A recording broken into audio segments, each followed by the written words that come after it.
Hello, everyone. It's Val, and I'm excited because tonight we are kind of doing a triple, I want to say a triple show because what we're talking about tonight fits on What to See with Val because we are talking about a documentary that I saw that I want to talk about.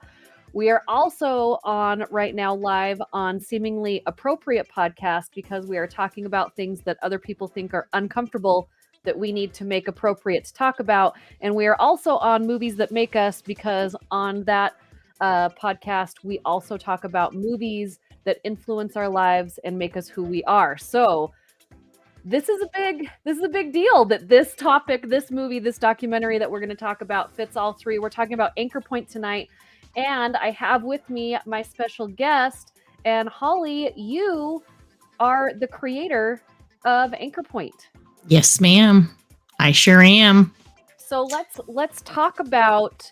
We have a lot of stuff to talk about. Yeah, I knew it would be a lot to unpack. We have a lot of stuff to talk about, and we are going to do that. And of course, if you are watching us live tonight, you can comment below. We would love to hear your input on the things that we're talking about and talk back at you. So join in the conversation. But let's talk about documentary filmmaking really quick because it is award season. And there is a documentary that has made some history this year. I don't know if you have seen Flea yet. I have not seen Flea. Oh my gosh, you've got to see Flea. So I'm going to do a whole episode on Flea, but Flea is is animated foreign language documentary that has been nominated for Best Picture, Best Animated Movie, Best Foreign Language Film, Best Documentary. Oh my God. Yeah, I do need to see that. It's the first time it's ever. I was going to say. I know that it came out for a little while last year so that all of us critics could review it and it could get into the award season, but then it wasn't anywhere for a while. And so I think it did specifically come out a week or two ago. You might call me out on that if that's not. I'll look that up in a little bit. But documentary filmmaking isn't usually something that gets nominated for one Best Picture. Right. And also usually not an animation. I love documentaries, but this is the first time I have seen an animated documentary before. So I am going to put you to the test. I want you to go watch this so that you can come back on the episode when we talk about Flea, because I know you're going to want to talk about it. And we'll have a couple other people on that episode as well. But let's just in general talk about documentary filmmaking. Like, what got you into this? Because you are basically right now living the life I want to live. I went to film school because I wanted to be a documentary filmmaker, and now I work in radio and I've got a podcast. So I'm way far off to the left of what I want to do. We all start somewhere and end up where we never thought we were going to. Isn't that the truth? I feel like it. So how did you get here? What made you want to do it, and what are you doing now? Man, so, and I said man, and I should not say man. I should say wow or golly. Once we talk about the film, you'll understand why I say that about that. So I started in film when I was 36 years old. And I had done a plethora of things, including being a letter carrier for the United States Postal Service. And there is a fire relation there as well. Oh, wow. Okay. I rescued 2 of my patrons on my route from a fire. So there you go. That's a whole nother podcast. Whole nother podcast there. I had met actually a woman that was the first female letter carrier in the state of Utah when I was carrying mail. And she was pretty much getting ready to retire. And I said, someday, Barry Franklin, I'm going to make a documentary about you. And she's like, you're a letter carrier. What are you talking about? And I've always been a person who, I was in AV club in junior high school. And I was totally AV nerd. And then I got into high school, and I should have stuck with it because I went to Highland High School, and at the time, I'm dating myself, but at the time, we had one of the only closed circuit television stations for high school. Like we had a functioning newsroom, and it broadcast out to the high school. And it was like you and Kearns at the time. Yeah, there wasn't very many high schools doing that.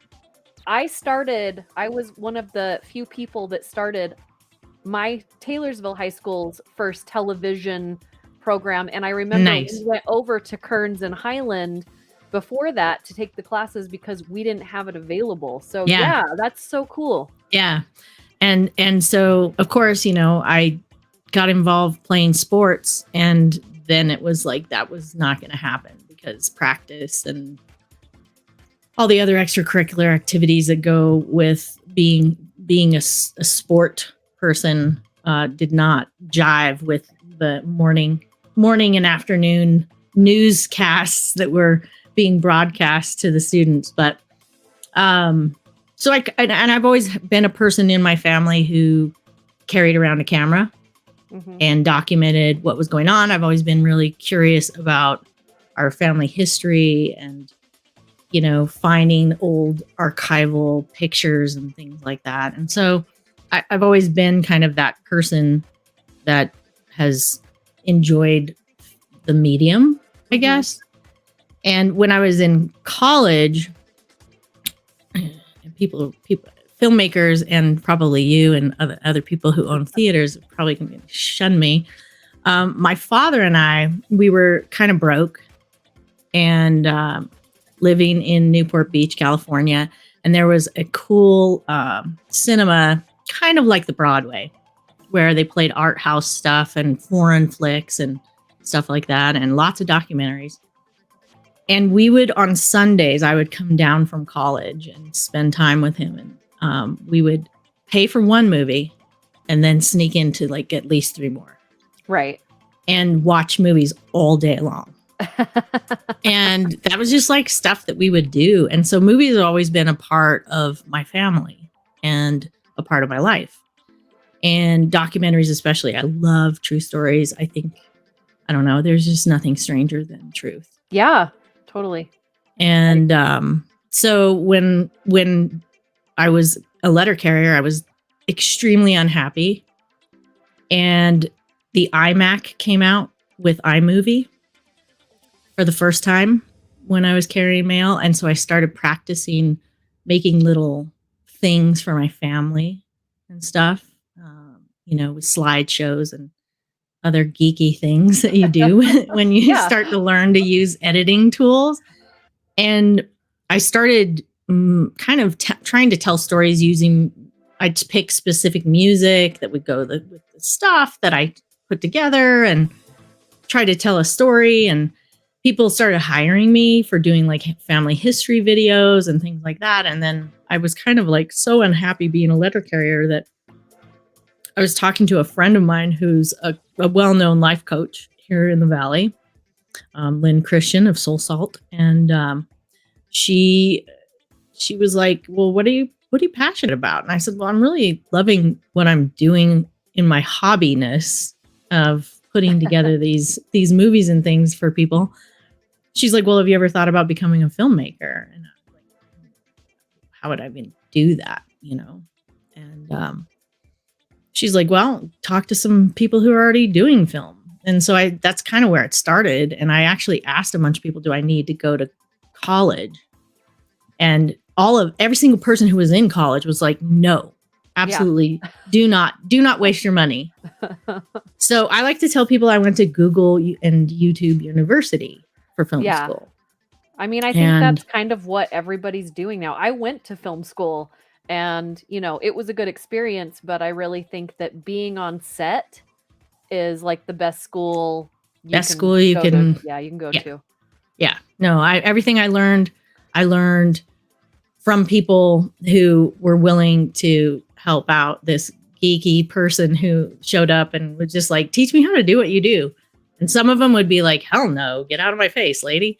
And then others were like, oh yeah, I'd be happy to teach you some things. And I started out as a grip and electric person. So I did a lot of lugging around heavy equipment that I had no business even touching really. But and learned how to light. And then once I learned how to light, I basically was like, okay, now I know how to light and I feel comfortable in that area. Now I want to learn how to do camera. And so I found a couple of people who taught me, you know, what doing camera work would look like. And in 2010, I was producing a lot of stuff for people because I've been a manager, and I feel like when you're a manager, those skill sets translate over to producing really well. And I basically just told everybody, I'm not producing anything anymore.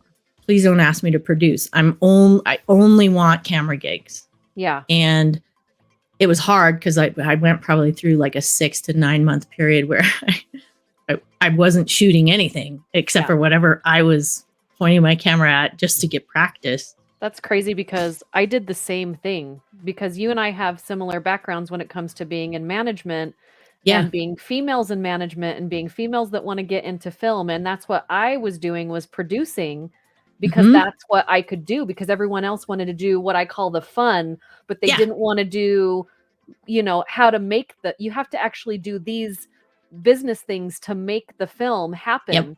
And then as soon as I said I wasn't going to write budgets anymore and I'm not going to produce anymore, I want to be behind the camera, because I went to film school for editing and directing.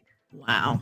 And the last time I edited and directed a film for someone was probably, you know, at least 12 years ago.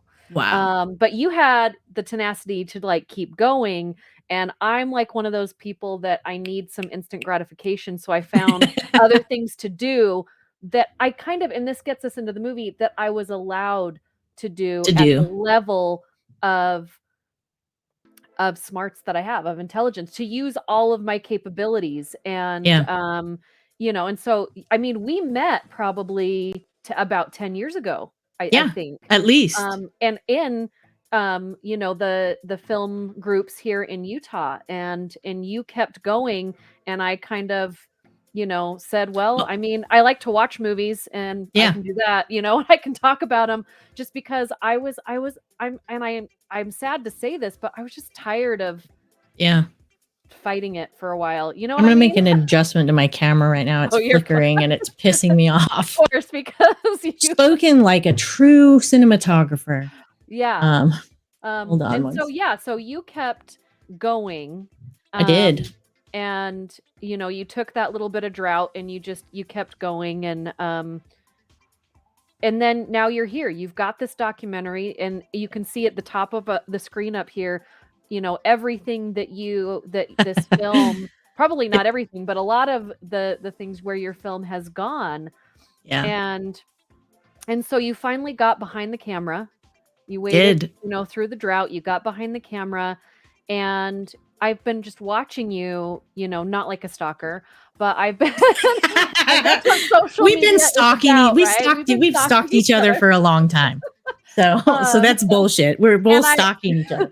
And I finally dared to be like, hey, let's finally chat, because you know, that's what we have to do. We have to just do the things we want to do. And that's when I finally got, and I have not watched the entire documentary yet, because we had a little bit of technical difficulties, but I watched enough that I didn't, because sometimes I will do a segment like this and I will watch a film and then I watch it and oh crap, I don't like it, and I have to do a whole podcast about it. But I'm so excited because, one, I love documentaries. Two, I love stories that make us continue the conversation. That's why I wanted to make films, is because the films I was watching when I was 15, 16, 17 years old were films that made the conversation keep going. And that's why I wanted to get into films. And so I love to share movies with people that start a conversation and continue a conversation, and things that make people uncomfortable that shouldn't. You know what I mean? Like what we're going to talk about today, Anchor Point, they're things that we need to talk about, but for some reason right now in the culture that we are going through, people are afraid to talk about because they're afraid to get in trouble. Yep. They're afraid to say the wrong thing. Yep. When I really think saying nothing is the wrong thing. Yeah. Am I right? Complacency is like worse than trying and fucking up. Can I use that word here? I mean, you did now. So. I did now. Oops, sorry. Beep. Yeah. Movies that make us people. I'm sorry, there's an F word in there. But all the rest of my podcasts are used to that. So, okay. But I'll try to tame my F bombs. You're totally fine. You're totally fine. So what I want to talk about, let's get into this really quick because I mean we could talk about your background forever, and I do definitely. We need to have you on again just to talk about like your journey to get here. And I'm having some spammers, so I'm trying to block live spamming comments at the same time as I'm talking to you. Okay. So tell us what Anchor Point is about, and then we'll get into some things. And I am going to show at least one clip of the film. And I have to say, beautiful film to watch. Like outside of what the subject matter is, like I could just shut like the sound off and just watch the film. Beautiful. Thanks. That's a huge compliment. That's a huge compliment. So thank you, because I filmed a lot of this film by myself. The other part, my other, I would say, cinematographer partner was one of my subjects. Oh, nice. Okay. With a GoPro. Yeah, I saw some of that. I saw some of that. Yeah. And she did a stellar job. Like I gave her a few pointers, and she had a student from University of Montana, I think it was, that she knew, come and go hiking with her and teach her how to use the settings and everything on the GoPro, because I had to send them to her. Right. And so she had 2 different GoPros that she used and out in the field, and because we weren't allowed to go out in the field with her. So I was like, well, the movie's over if we can't be with you. So, because you're one of my main characters. And she's like, well, firefighters have GoPros all the time. Like they're taking footage of everything they do out there. She's like, it's not what I do. Right. But I'll do it for this film. So, she took it to task, and her stuff is incredible, like really incredible, beautiful stuff with a GoPro. I know. It's crazy how we have so many things at our fingertips these days to do what we want to do. So there really is no excuse but yourself. And I'm pointing my finger at me. But let's get into the topic because for sure. Tell everybody just a little bit about what this movie is, and then we'll jump into the nitty gritty of it. Okay, so Anchor Point is the story of 2 female wildland firefighters from 2 different generations going through their 2019 season. And basically what the story kind of gets into is the discrimination and harassment that they face as women in wildland fire, and how each of them kind of navigate that world in different ways. And that they're really trying to change the culture from within, and looking to make the culture of fire a better place for not just themselves, but for men and women alike.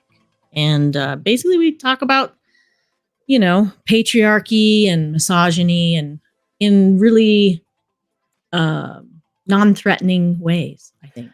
I'm glad you said that, because that's what I was going to bring up. The one thing that I really appreciate about what I've watched so far about this documentary is that it's not a bashing documentary. And I've seen a lot of, I don't know if I'd call them documentaries, but there's a lot of content out there right now on different streaming services that take one side. And the idea of a documentary, of a true documentary, in my opinion, is that you tell the full story from both sides, and you let the viewer really absorb the information and come out with their own conclusion, right? Yep. And so with this, yes, you're having you're having these people in the documentary, and I'm going to say people because there's men and women in the documentary that are really telling their true experiences, but it is not in an abrasive way. It is just, this is what's happening and this is what we need to do. And there's some laughing, you know, and there's some serious moments, and there is humor because there is humor in it. You know what I mean? Because Mhm. both there's so many sides to what's going on in our culture right now, and none of us know what to do, right? Right. Like, it's just, Yeah. we don't know what to do. We don't know how to handle it because humans are flawed and we all have different opinions on things. Yep. But I love also, I don't know if this was the intention, but as I'm watching it, your characters are telling me about, and there's two different generations, like you said, their experiences being a firefighter.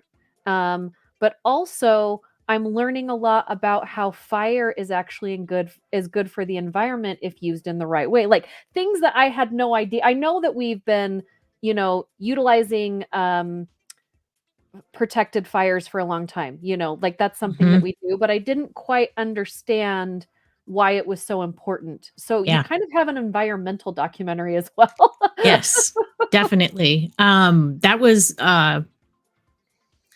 a really interesting dance that we had to do because for Kelly, especially, the concept of what we call good fire is very, very meaningful to her and very important to her. And she was very hesitant to. She did not want this documentary to be a victimization of women Hmm. in fire. These women don't necessarily want to be seen as heroes either. They They're just just doing their job. they're just doing their job. Yeah. They love what they do, and they're doing their job. And Kelly is an amazing fire expert. She has, started when she was extremely young, working in nature. She worked for the Park Service as a park ranger, and then from there got interested in fire. And it was hard for her at that time. It was, I want to say like the early '80s, and she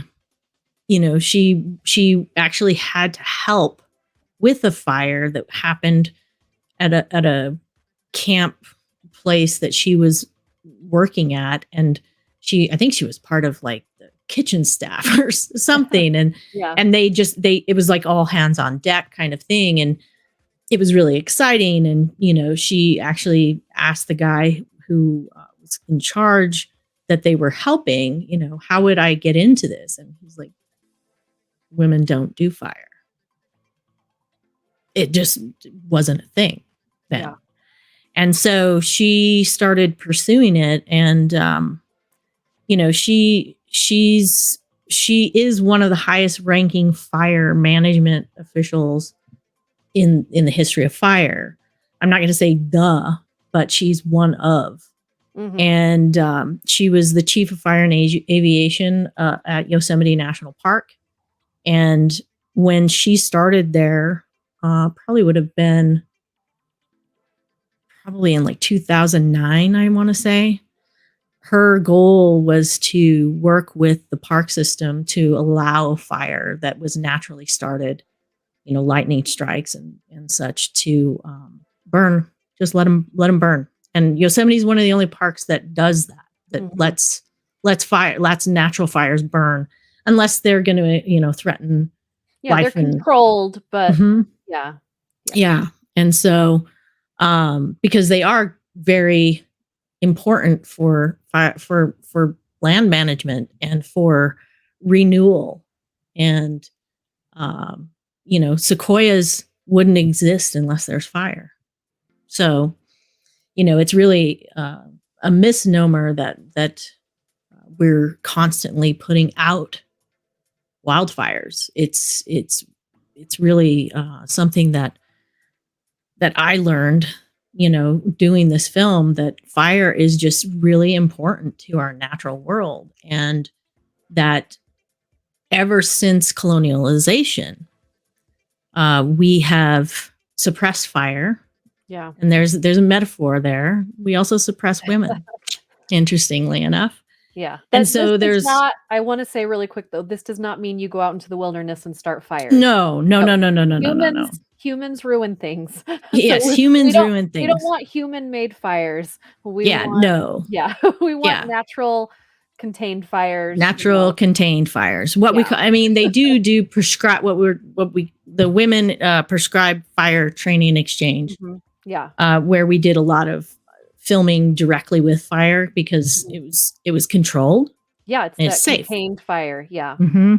Yeah. And so there are people who understand weather patterns and the fuel that's on the ground, that how it's going to burn, and burning patterns that, keep things contained, and the weather, humidity levels. There's all sorts of things, science that is required to burn the land and bring back species and that may have been choked out by species that shouldn't be there. And it allows for things that nest to come and nest. There's just tons of things about fire that are so important, and I would have never have known that until I started working on this. It was like it was a side effect of the movie, which I love because that's when with a documentary, you never really know what you're going to get. You start with a plan and you hope that plan happens. But documentaries aren't scripted. There are points of interest. There are things that you want to get through, but sometimes documentaries go a different route that you don't expect. And you can check out the I Am Val Cameron on YouTube, because I just interviewed a whole bunch of documentarians from Sundance. And I love it. The Panola Project was also one of those documentaries that started out one way and kind of ended up another way in the most brilliant way. So that's what I love documentaries. And it's a controlled wildfire. That's what a documentary is. Yeah. No, it really is. But so both of us have worked in or tried to work in a lot of avenues where it is mainly male, right? I mean, you said you were a letter carrier, but you've also a filmmaker. I've worked in radio. I've worked in film. I've worked in, television, podcasting, and almost all of those for a long time were predominantly male. And so what I loved about your veteran firefighter is that her perspective is probably similar to our perspective, in that there are a lot of things that I don't mind conversations with the other sex, because we're joking around and we're having a good time and I don't mind it. Other people, other females or other people might be upset by this now because they've been told to be upset about it, or for whatever reason, and that's fine. But now we're in this culture where we don't know how to joke with each other. We don't know how to converse with each other. So therefore we don't know how to talk about the important subjects. So jump into kind of the juxtaposition of your two characters and being a firefighter on both sides of this. Yeah. So Kelly is 50. When we were making the movie, she had just turned 57. Okay. So that kind of gives you some context of, the era she grew up. And Lacey was 31, maybe. Not very old. Yeah, she looks like she's 20. Yeah, she's very young at heart too. Yeah. And just talk about somebody who really understands social justice, and she's always trying to understand other people's perspectives and respect people's differences. And she, put herself through an online social justice course just because she wanted to do it, and understand things better. And, she stands up for the LGBTQ community, the BIPOC community. She's just really Um, she's very whip smart, and also comes from a different era where that generation is standing up for folks and stepping aside as a cis white person, to allow for other people to come front and center, and pointing out to people when their behavior is not desirable. All right. So by saying that, I want to share just this clip really quick, if my computer will allow me to do it, because technology, man, all of a sudden it doesn't want to work. But it would have been a perfect segue, just like seamless. But now all of a sudden my Google Chrome, it's saying, dang it, Google Chrome, I love you. come on, Google anyway. Chrome. All right. So just expand on that, because I think when we're watching some specific scenes of them during the controlled environment, they're sitting around, they're talking as the fire is kind of burning, they're having lunch like nothing, else is going on there. And they're just sharing both sides of the story, like Right. some of these younger women are saying, we've had to go through this and that and the other. And then you've got your veterans, they're saying, and that never bothered me, And so I don't think there's a wrong or a right to it. I think, like you said, like I'm just trying to understand both sides of it. And I think that these days we want to say your way is wrong and my way is right, instead of saying there can be more than one right way. Right. Yeah. It's definitely nuanced. And Lacey really, is like, not all people are bad actors. Not all the people that are in fire are awful human beings. Some of her, and that goes for me too in the film industry. Like, a lot of people are like, you're a feminist and you must, I've come up against people who have discriminated against me simply because I'm a woman in film. But some of my greatest mentors have been men. Mm-hmm. And a lot of the people who have taken the time to teach me things have been men. But there are bad actors as well. Right. And so all across the board. Across the board. Oh yeah, for sure. There are definitely some really bad women who treat other women really horribly. Yeah. And that happens in fire too. And so it's how do we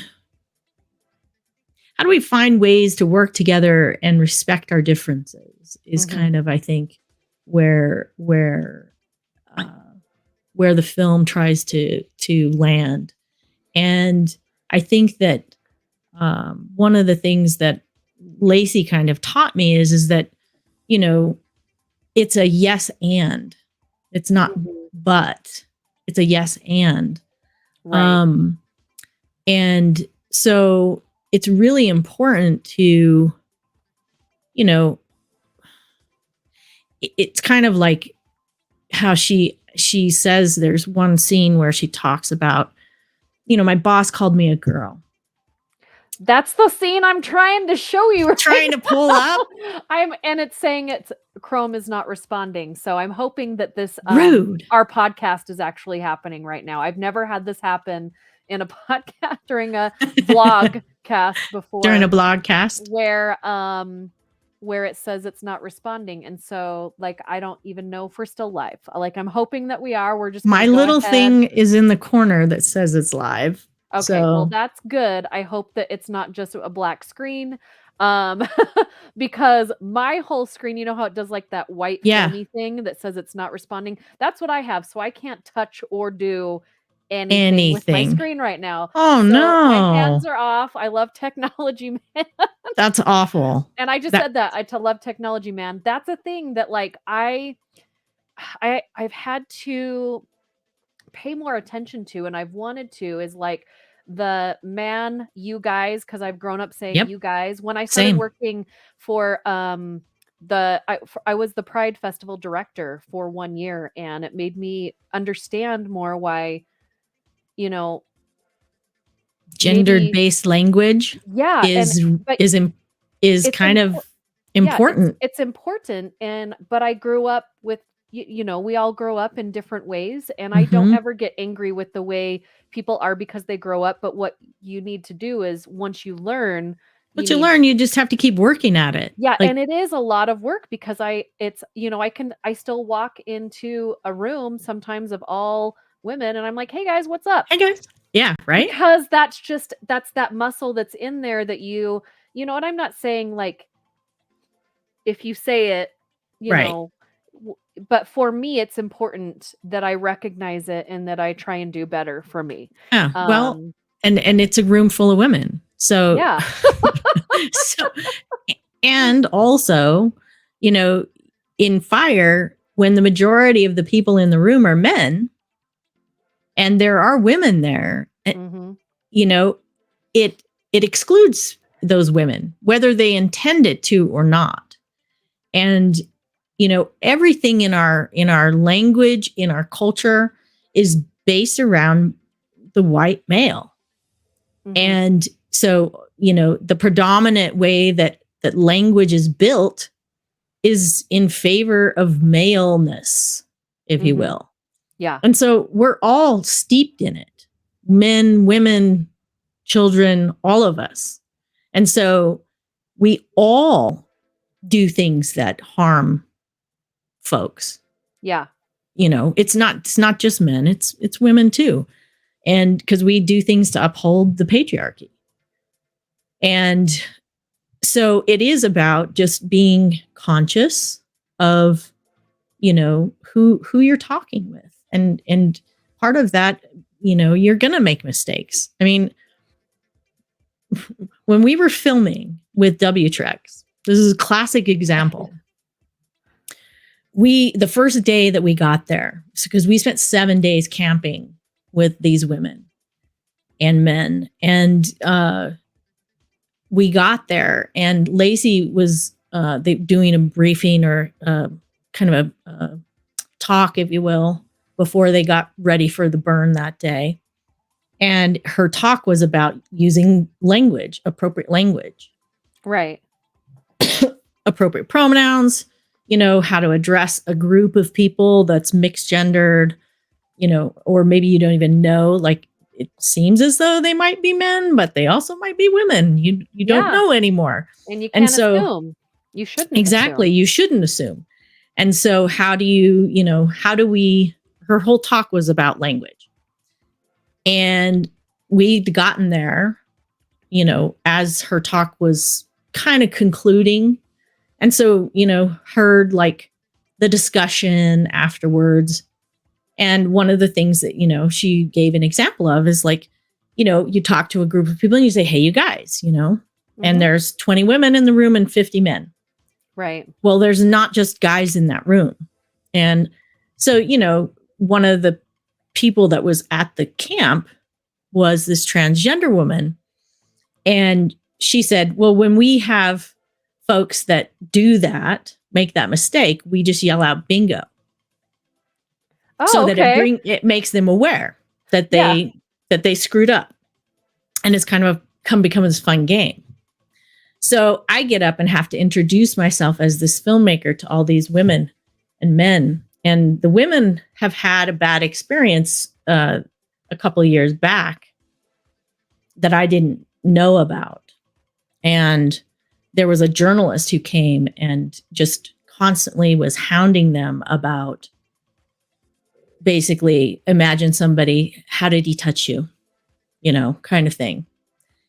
And the story that journalist produced, none of them really appreciated, because he Right. just kept hounding them about all the discrimination and the harassment and trying to get into those really nitty-gritty details and horrible accounts. And most of them don't want to relive that trauma if they've had it. Yeah. And so they are very leery of people like me showing up with a camera. So I'm introducing myself, and the first thing I say to everybody is, "Hi guys, how you doing?" And that transgender woman yelled out, "Bingo!" You know, I Yeah. mean, there I was. I'd heard the talk. Mm-hmm. I'd heard the example, Mm-hmm. and I went up there and just, introduced myself and did the exact same thing. Yeah. So it's a matter of, and over the last 2 to 3 years, my language goes in and out of that appropriateness. And I'm Right. constantly having to, check myself. Yeah, you have to train that muscle to Mhm. to work differently. Yeah. But I do use y'all and folks a lot. I think people think I'm from the South now because y'all and folks has kind of become my go-to for groups of people. Yeah. And because it's the most inclusive way that I know how to address a group of people that is mixed gendered, and Yeah. it's just the safest way to do it. And it's Well, respectful. let's jump into that scene that I've been trying to show, but for Yeah. some reason, maybe if we talk about it and we Yeah. get past it, then the technology, Then the technology will you catch know. up with us. But this scene is really great because I think we've all had moments, every single one of us, where we've been in a situation where something bothers us, uh, and we don't say anything and we don't say anything and we don't say anything because we don't want to cause a problem. We just Mhm. want to come do our jobs. We don't want to be that issue person. And then when we finally say something about it, we get basically villainized uh, for saying something, um, or taken out of context. I guess Mhm. would be the same, and that's what happens. So explain this scene a little bit Yeah. for us. So Lacey's explaining, what it's like to be a woman in a very male dominated job. And she's explaining what she does. And she's like, I rappel out of helicopters into areas that we put out fires.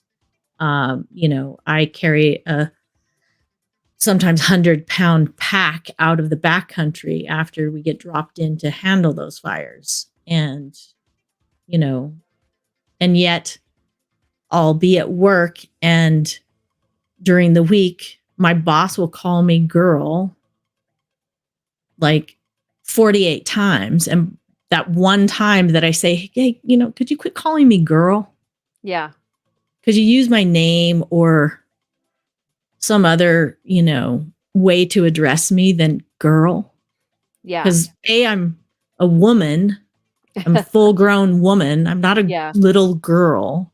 Mhm. And I mean, she doesn't say that, but that's what's implied is Yeah. like, I mean, she just wants you just wanna be like everyone else that you're with, and so you're exactly. not walking around calling the men, "Hey, boy. Hey, Hey, boy. boy. Hey, Right. Hey, boy. boy. Hey, boy." Hmm. Yeah, so I get that, and but so it's the But she one. basically called him out on it. And, Yeah, and she's now the bitch. she's the She's the problem. problem. Yeah. Yeah. And then she's dealing with the attitude of being the problem person on the Yeah. crew because she I stood up for herself. I do wanna say, Musa, I see your comments, and we'll get to those in just a second. I can usually bring comments up Mm, onto the screen, but but but today's the day that that's not gonna work out.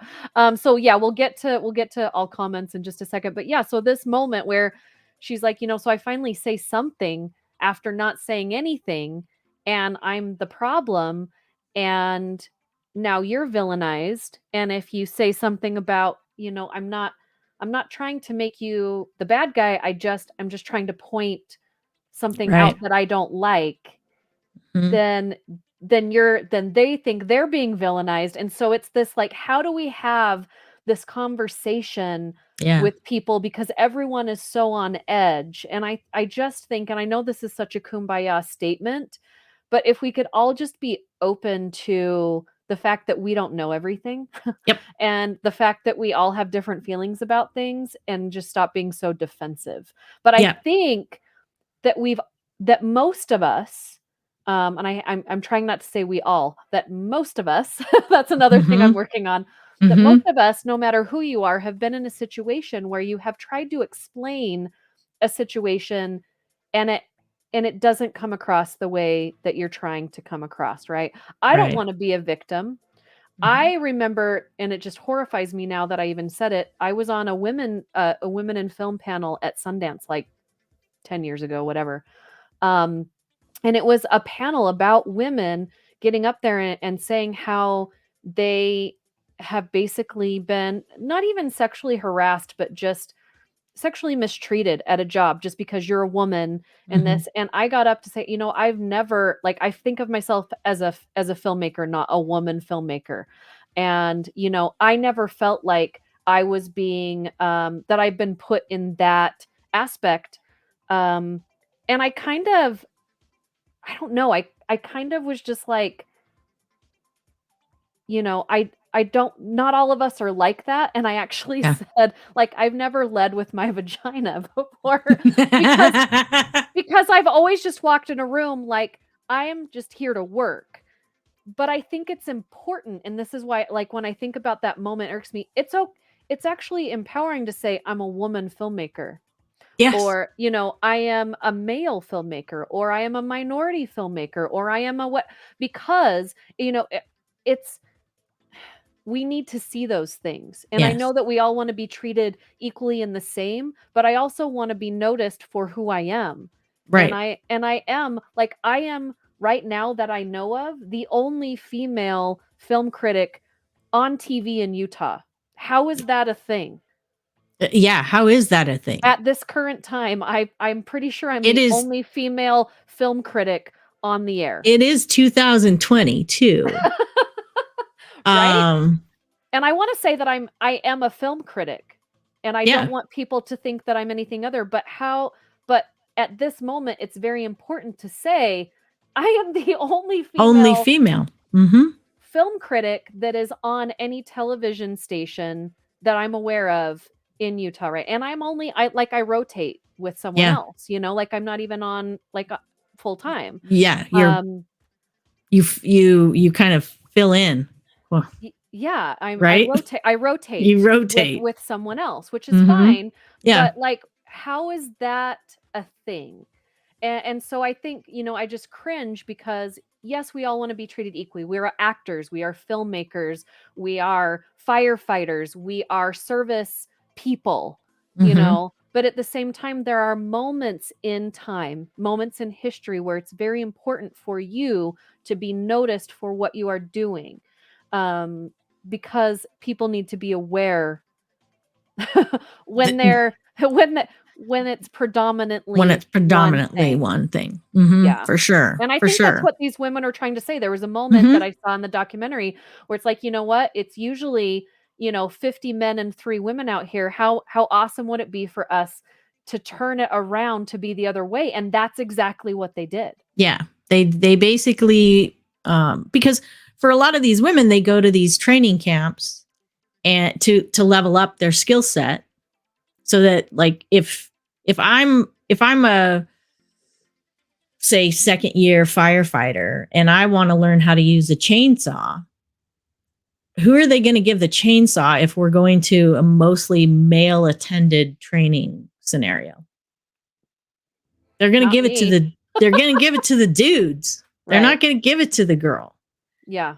And then if they do give it to the girl, the pressure is on because that girl represents every single And person yeah. that looks like her in that training.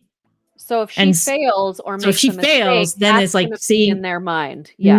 none y'all can do this, right? Well, and I love it because you also have, a guy on there, and he's like, "There isn't one woman here that's not capable or more capable than most of, their male counterpoints." Hmm. And he says something very important. He's like, "Well, none of us are gonna understand what any of us need," and I'm not saying the exact words, Yeah. "until we know what everyone else has gone through." So until Hmm. you start understanding what it's like to be a female in a predominantly male job, or a transgender person in a predominantly, Straight world. straight world, or a predominantly, I don't know, I'm not saying white males are bad, but sometimes No. you're in a situation where you're a young male and you're now, thankfully now there's situations where there's an all female office and you're the only guy there. Like that's Yeah. now a thing. I have seen it. And so Yeah. again, we've all been in these situations where we're trying to navigate. And I think if we keep the door open to the conversations of understanding that we need to navigate the situation, we need to Mm-hmm. calm down, we need to listen before we talk, like all these things that we were taught in kindergarten Mm-hmm. that we forgot as soon as we That graduated school, right? absolutely forgot. Totally forgot. Boop. Just gone. Yeah. Just gone. Yeah.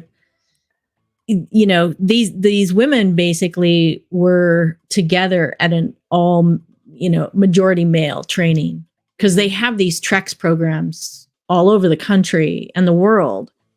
But when, 90% of the workforce is male, it's very rare that these women see another woman sometimes during a season.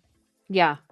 And so there was like 15 of them at a TREX event in North Carolina in 2015. And it just so happened that they were all bunking in the same cabin. And there was an ice storm, so they couldn't burn.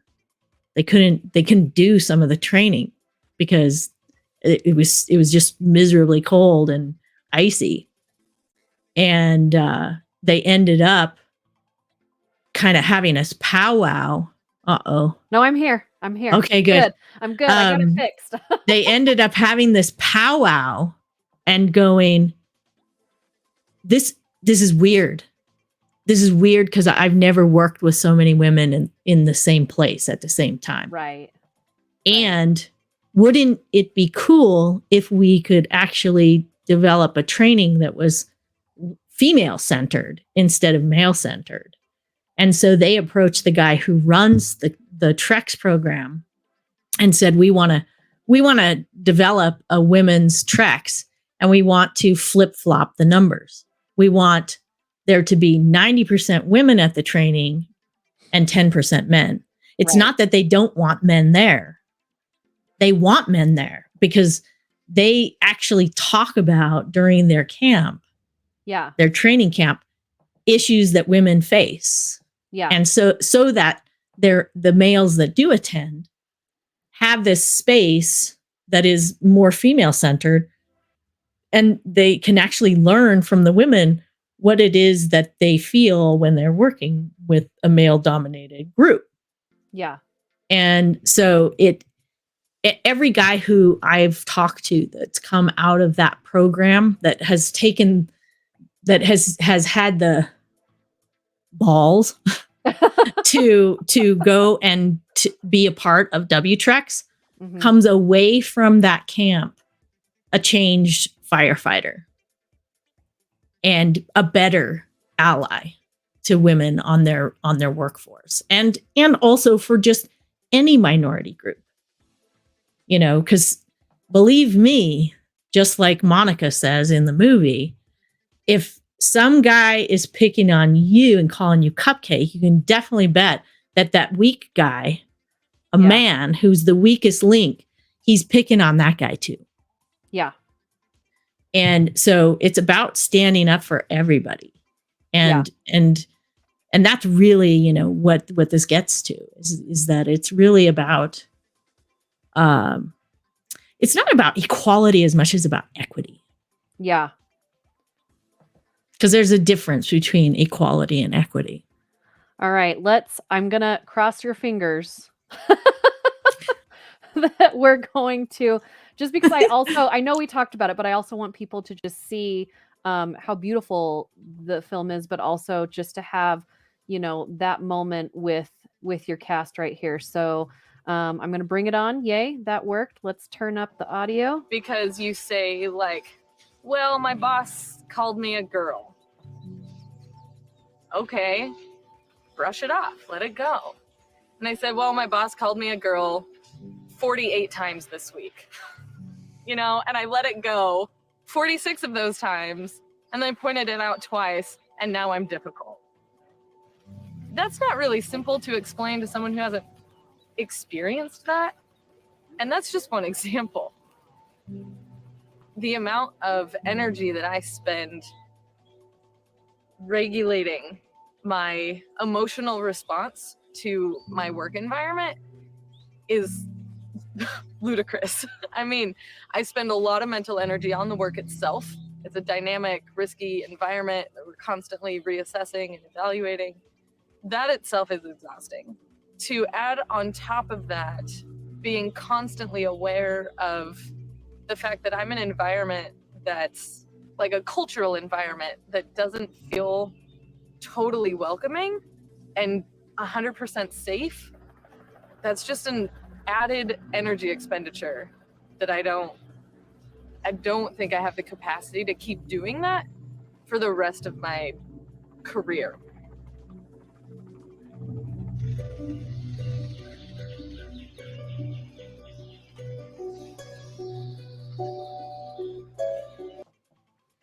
Powerful.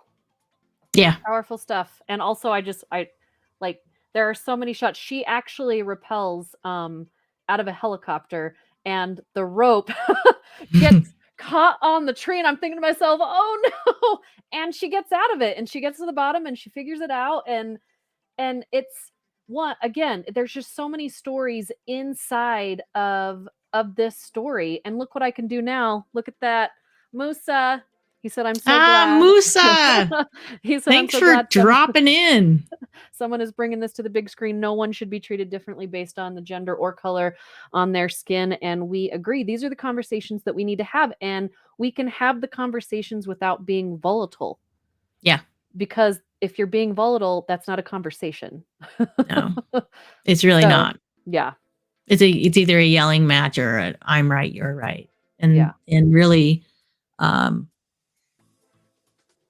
respectful dialogue is what's required in order to make change. Because you may not always agree, but you can always find some common ground. And that's really what these women are trying to do. And it's not easy, and there are no easy answers for sure. And I can't wait for you to see the rest of the film. I'm so excited to watch it. And my review, I know that sounds scary, but my review for the film will be up on whattoseewithval.com by Monday, which I will also be writing. This is a scary one. I will also be writing my review for The Batman, which I saw yesterday, and I can't say anything about it until Monday. So you will have 2 new reviews to read, as well as, if you didn't know, Cyrano opens this weekend, which I already wrote a review on Cyrano when it came out for award season, but it comes out this weekend. So a lot to do. I'm super excited about this documentary. I'm super excited that it's doing so well. So tell me, tell all of us, where is this documentary going now? And where can people find it, watch it, follow you, become a fan of yours, become involved with what you're doing? Yeah. You can find me at Tucky FHP on Instagram or Holly Tuckett on Facebook. The film has its own Facebook page called Anchor Point Film, I think. Gosh, we'll make sure those links. We'll make sure those links go into the comments, and I'll put them in my review as well. And it has an Anchor Point Instagram page as well. We've been in 17 festivals so far. We've taken away 7 awards, 3 of those being Best Documentary, 1 being an Audience Award, and Best Cinematography, Best Director.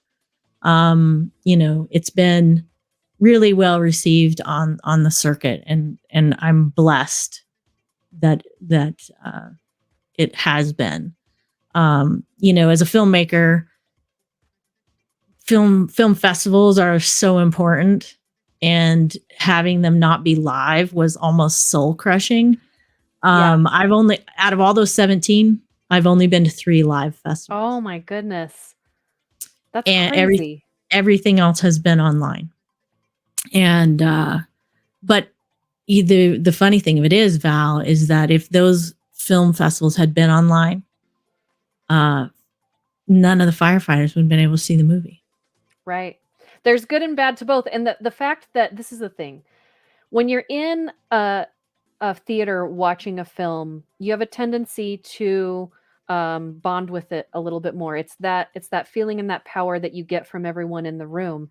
So the fact that your documentary is being screened while people are at home with all these different things around them to capture their attention, and you still got all of those nominations and awards, that's saying something as well. Yeah.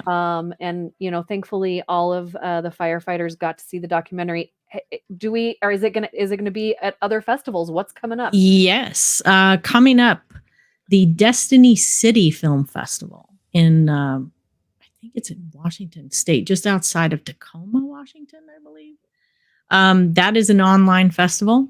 We will be playing there starting today, I believe. So people can buy tickets. So people can buy tickets and watch the film. That's how you can watch the film. And Yep, then can they vote? Can everyone that watches the film vote, or is it a jury? I believe that there are audience awards at pretty much every festival that we've been to. They've had audience So awards. make sure you send me that link, or put it in the comments so that people can follow that. I'm not logged in, so it's not letting me even see the comments. But yeah, I think I can only see the comments because I'm in charge right now. But yeah.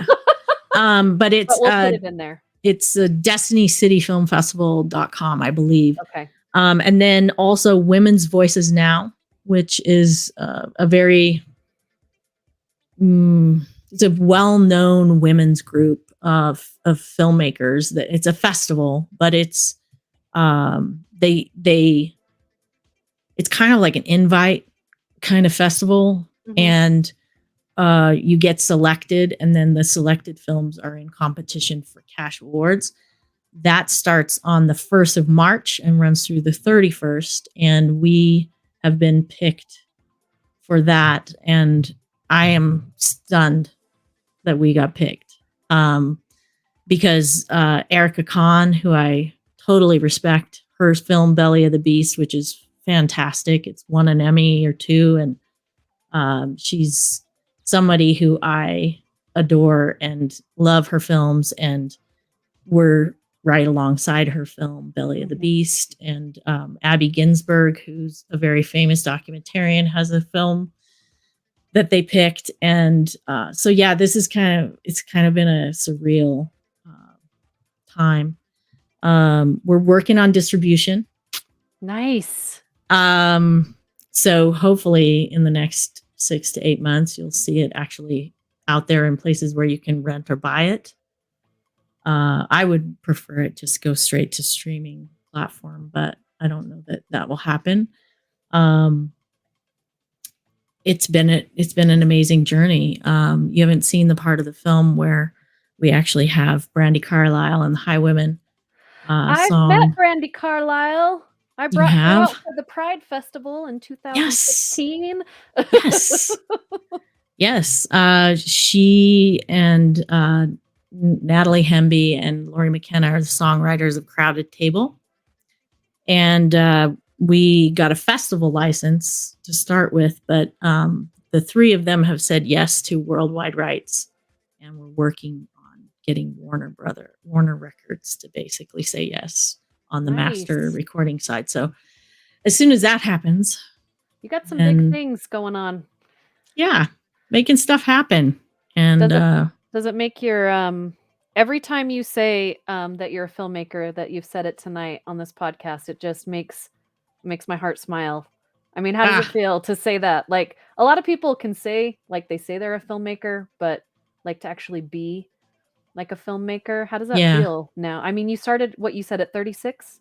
36, and I'm 55 years old. It took me almost 20 years to get there. And it makes me happy because I'm going to be 43 this year. And I just, you go through those times in your life where you're like, I got off track and it might be too late for me to get there. And so for you, like, you started at 36 and you're a filmmaker and you're doing well and you've got to push through.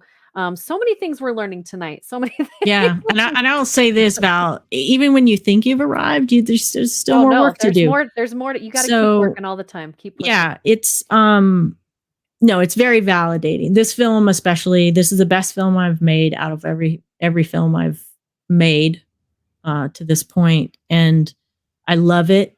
I am, a lot of filmmakers will finish their films and they'll be like, "Oh, I'm so sick and tired of seeing this film." Mhm. I watch it and I still am happy with the end product. Is it perfect? No, because no film is Nothing. ever Yeah, nothing's no film perfect. is ever perfect. Yeah. But I wouldn't change anything about it. It it turned out beautiful, and I love these women. They make me want to be a better person every day, and so much so that I'm actually getting certified as a prescribed Oh, fire wow. practitioner. That is Yeah, so cool. That is so yeah. cool. Because I want to be able to spend time with them when they're doing their craft, and there's some other issues that need to be addressed within the wildland firefighting community, and I feel like if I can at least get type 2 certified, that it would allow me to go out and work on some of those other issues as a filmmaker. And yeah, it's I'm going to burn with them in Virginia at the end of March and the beginning of April. So Well, we'll be trekking I'm through the Virginia forests. I'm so excited for you. With everything that's going on, it makes me proud. I don't know if that's okay to say.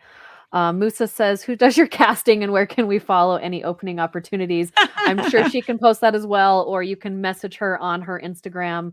Yeah, message me, Musa. And she can get with you. But I would love to invite you back in the future. I would love to see if we can have maybe a firefighter or two on for a bigger conversation, which would be really cool to have. And then, of course, have you back to talk about other people's movies. I do want to. Award season is here. The Oscars are coming up. I know a lot of you don't believe in the Oscars, and that's fine. But Jane Campion is nominated movie. for Best Director for I think my favorite. If Flea wins over The Power of the Dog, that's the only thing that I would be okay with this year, because The Power of the Dog, I have not done an episode on it yet. So I want to do an episode on The Power of the Dog, and I want to do an episode on Flea, because I think they were two of the best movies of last year. I'm also going to be doing an episode on one of the movies there's two movies I think were just kind of washed over, and I'm going to throw these out there so that you guys can start thinking about them. Go watch them so we can talk about them together. One of them is The Tender Bar with Ben Affleck, and it is on Netflix. And this movie, critics hated it because they said it was nothing special. And this is what I have to say to other critics: your opinion is your opinion.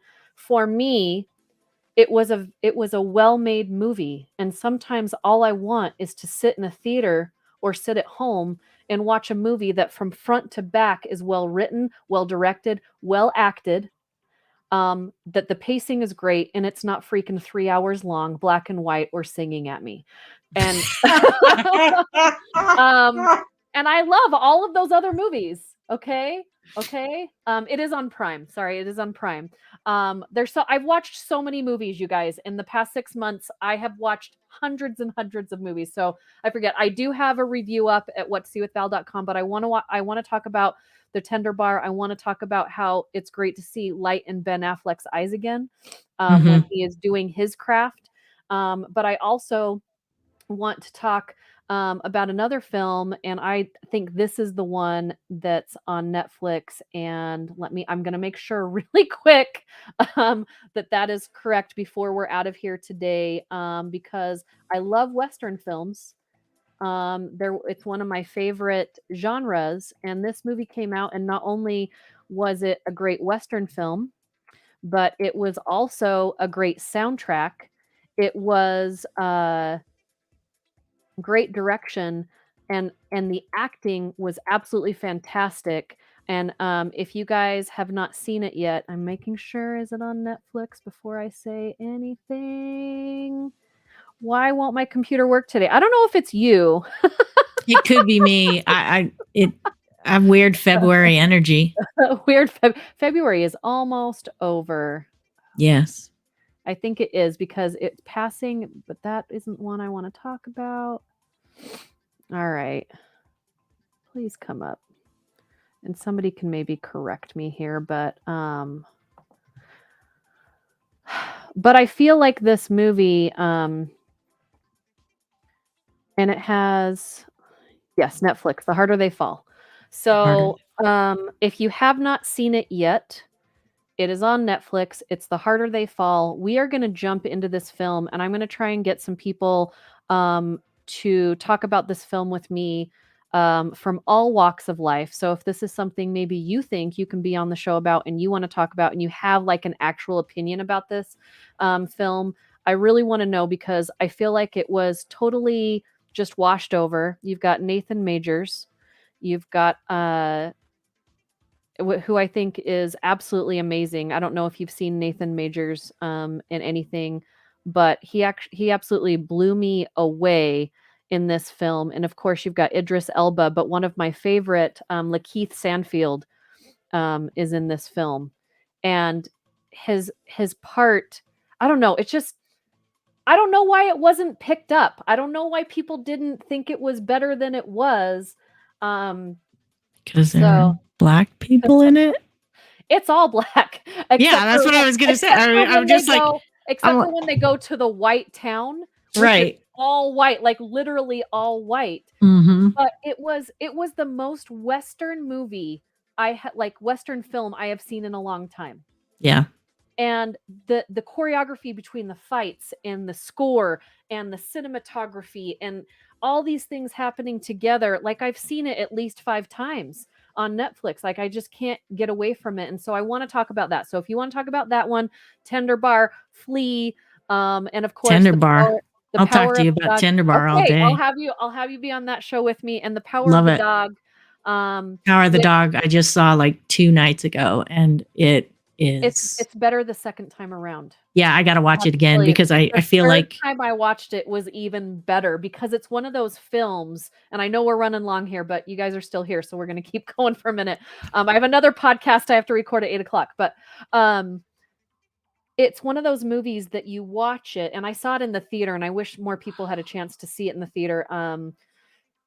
But I saw it in the theater, and then when you're press, when you're a critic, you have to immediately leave the theater and then tell the studio what you think about it. And it's wow. And it was one of those that I waited as long as I could in the theater. And I'm putting notes into my phone, Mm-hmm. And then you step outside in the hall and it was I need a minute because I gotta think about what I just saw. I didn't know if I loved it. I didn't know if I hated it. I didn't know what I thought about it. And I love that, right? Because you've been given so much and it's not what you're used to, which I love. You're challenged as an audience member. You're challenged as a human. You're challenged in all of these different things. And so, yeah, it was one of those that a few days later I was like, okay, I actually really love this film. And then I got to go screen it again. I love it when I get to screen something twice before I write a review, especially something like that. And then as soon as they sent me a screener DVD, I watched it again. And I watched it with my husband, and yeah, he was like, what the heck is this? What the hell just happened? But what I hate about it, and I don't want to make this the episode because we're going to no. What I didn't love about it, and this is what I really want to talk, is that so I'm finally on the Utah Film Critics Association after 10 years of trying to be a film critic, like a real film critic. And wait, so does that mean that you're tomatoes certified yet? Not yet. I've tried. I've applied, and it's not there because I really want. That's a whole nother thing. We'll talk about that another time. But when we send our votes in, and then I'm going to see what other associations from other cities are voting for, people are commenting on our votes. Like people wait for Utah votes to come out because we usually go off the written path. Like the year that Into the Spider-Verse was out, they voted it, Utah Film Critics Association voted it best film of the year. And considering I've got Miles Morales right Of course here, you do. I agreed with that. I wasn't on the association, but when we voted this the best film of the year, people thought it was safe. That's a safe vote. We expect more out of you. And I'm like, what do you mean? It's a fantastic film. Like it, what? Because everyone agrees with it, it's safe. It's How about safe. Everyone agrees with it because it's damn good. Work. Yeah, because So it's damn good. Flea doesn't win. I hope she wins for best director. I hope so too. But again, we'll talk about those things. I'm so glad that I finally got you on here. I should have done it a long time ago. This is so much fun. I was like, I know this is going to be a good conversation because Val and I always, whenever we've met each other in person, we've had great conversations. Yeah. It's like we haven't gone years without seeing each other because we just find each other. Yeah. And then we talk and then we go years without seeing each other. And then we find that energy that we have. And I love it. And I'm so glad that you decided to do this. And I will definitely have you back. And maybe we'll get Musa on an episode with you because they were on an episode a couple weeks ago. If you haven't seen their movies, please go to I Am Val Cameron at YouTube and watch all of the episodes because we are going to be doing a lot more of Friday night movie highlights. Hopefully another one of your movies again, which would be great. Working on something already. Nice. I want to be there. I'll hand out coffee. That's not against my, that's not above me. We're trying to crew up with all women anyway. So give me a call. Yeah. I will be there. If I can. So sweet. Have a good night, everyone. Again, What to See with Val, seemingly appropriate podcast.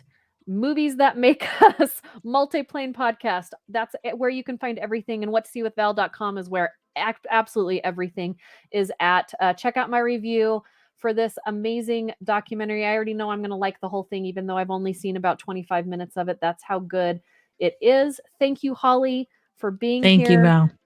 Have a good weekend, everyone. Go see a movie. And if you haven't seen Spider-Man No Way Home yet, what are you doing with your life?